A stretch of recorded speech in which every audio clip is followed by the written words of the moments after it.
આગામી 15 માર્ચથી નર્મદાની મુખ્ય કેનાલ સાફ સફાઈ અને રિપેરિંગ કામ માટે 2 મહિના સુધી બંધ રાખવામાં આવશે. ત્યારે રાપર તાલુકાના 97 ગામ, 227 વાંડ તથા ખડીના 12 ગામ સહિતના વિસ્તારમાં પીવાના પાણીની મુશ્કેલી ઊભી ન થાય તે માટે વ્યવસ્થા કરવામાં આવી રહી છે.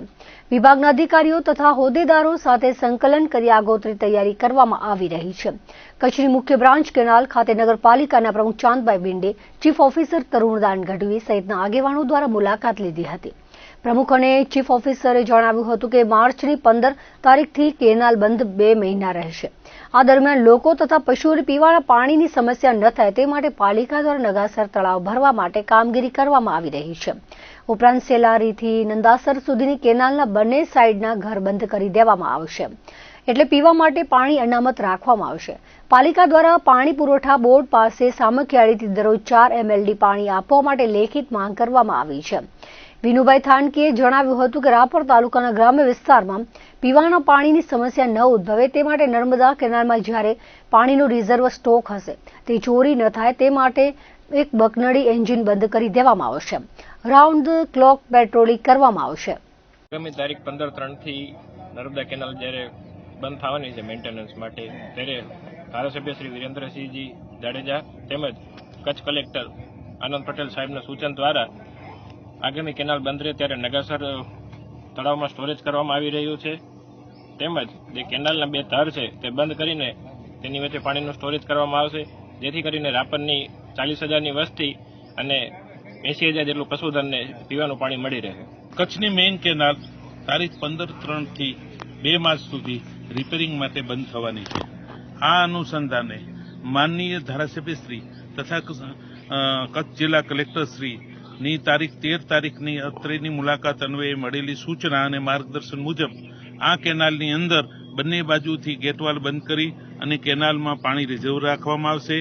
એ સિવાય નગાસર તળાવને અહીંથી કેનાલથી પાણી ઉપાડી અને ભરી દેવામાં આવશે, જેથી કરીને એ સમયમાં પાણીની ઘટ ન પડે. વધુમાં પાણી પુરવઠા પાસે પણ પ્રતિદિન 4 MLD પાણીની આપણે માગણી કરી છે, જેથી 2 માસ સુધી રાપર શહેરને કોઈ પણ જાતની પાણીની તકલીફ ન થાય એ માટેનું આગોતરું આયોજન કરવામાં આવ્યું છે. એ સમય દરમિયાન કેનાલ ઉપર સતત પેટ્રોલિંગ કરી અને પાણીનો ગેરકાયદેસર અથવા કાયદેસર થતો ઉપાડ એને પણ રોકવામાં આવશે, જેથી કરીને એ પાણીનો પીવાના પાણી માટે રાપરના શહેરીજનો માટે ઉપયોગ થઈ શકે. માનનીય વિકાસશીલ ધારાસભ્ય વિરેન્દ્રસિંહ જાડેજાના સૂચના અનુસાર લાસ્ટ ટાઈમ જે સંકલનની બેઠક હતી ત્યારે બધી સૂચના આપવામાં આવેલી હતી કે ભાઈ 15/3 થી નર્મદા નિગમ દ્વારા આ કેનાલ 2 મહિના માટે કે 3 મહિના માટે બંધ રહેશે. તો રાપર શહેરને પાણી પુરવઠાનું કેવી રીતે આયોજન કરવામાં આવે એના ભાગરૂપે આજે અમે આ નંદાસર નર્મદા કેનાલે આયોજનના ભાગરૂપે અહીં આવ્યા છે અને જે તે પ્રકારની જે સુવિધાઓમાં ઘટ છે, જે મોટર એક બંધ છે તથા અહીંયાથી નગાસર તળાવમાં પાણી ભરવા માટે થઈને જે સુવિધાઓની અછત છે એ સુરાચું કરી અને આપણું નગાસર તળાવ પેલા ભરવાનું છે. એ પછી આદરણીય ધારાસભ્યશ્રીના સૂચનાથી નર્મદા કેનાલ પણ અહીંયાથી નંદાસરથી છેક સલારી સુધી ભરેલી રહેશે.